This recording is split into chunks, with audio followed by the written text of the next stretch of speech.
कुछ दिन बाद जीतू नाम के एक लोमड़ी वहाँ पर आता है।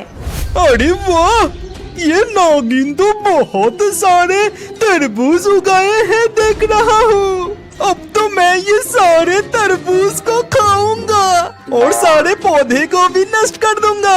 ये कहकर जीतू लोमड़ी नागिन की तरबूज खेत पर कूद पड़ता है। तरबूज खाके सारे पौधे को नष्ट भी कर देता है और जीतू लोमड़ी की ये सब कन पत्तों के पीछे बैठ के देख रही थी दीलू कीड़ा।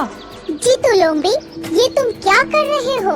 अगर तरबूज खाना है तो खाओ, सारे पौधे ऐसे क्यों नष्ट कर रहे हो? अगर ये रहेगा तो फिर इसमें फल उगेगा। चुप कर छोटे कीड़े, बहुत पटर पटर कर रहा है, अब तेरे को ही खाऊंगा। ये कहकर वो दीलू कीड़ा के ऊपर कूद पड़ती है, लेकिन दीलू कीड़ा असल में थी एक जादुई परी जो अपनी पंख फैला के सुंदर एक परी का रूप धारण करती है। जीतू लोमड़ी, अगर कोई मेहनत करके अच्छे काम करे तो उसे नष्ट नहीं करना चाहिए, बल्कि तुमको उससे देखकर कुछ नया करने की प्रेरणा लेनी चाहिए। परी, तुम बहुत ज्ञान दे रही हो, जाओ यहाँ से।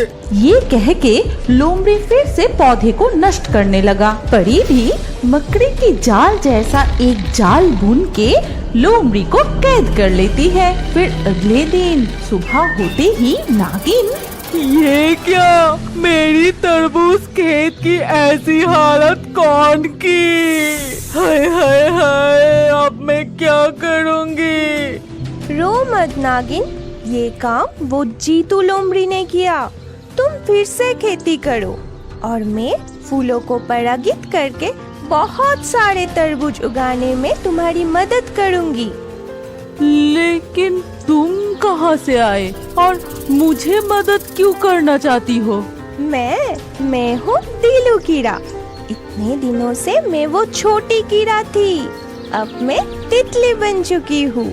फिर ज्योति नागिन सब कुछ समझ जाती है। फिर लोमड़ी को बांधकर उससे हाल से खेती करवाती है। फिर से तरबूज के नए पौधे उगे, फूल खिलते हैं, तितली उड़ के फूलों को परागित करने लगती है। इसके बाद नागिन और तितली बड़े आनंद से दिन गुजरते हैं।